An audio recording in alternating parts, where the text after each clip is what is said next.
À Alésia, le papa d'Astérix subit le siège des journalistes.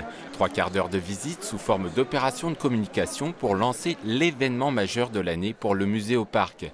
Albert Uderzo, 87 printemps, découvre ravi et ému comme un gamin l'exposition à la gloire de son illustre personnage. Mais il se rappelle qu'au tout début de l'aventure, la communauté scientifique n'était pas toujours tendre avec les papas d'Astérix.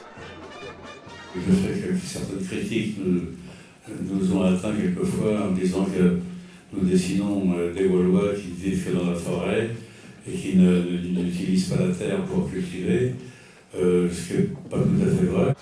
Démêler le faux du vrai, c'est justement tout le but de cette exposition.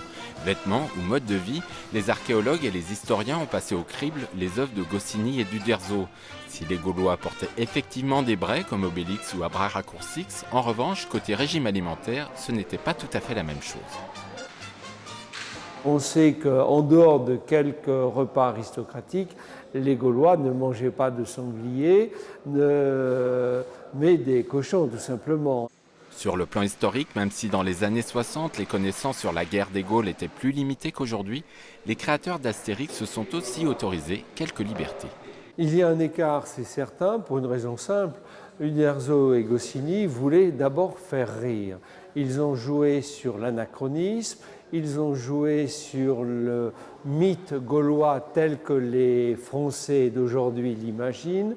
Ils ont joué aussi sur la reproduction d'éléments politiques actuels qu'ils ont retransposés dans l'Antiquité. Uderzo s'en est lui retourné à Lutèce, mais par Toutatis, pas de panique, vous avez jusqu'au 30 novembre pour visiter l'exposition.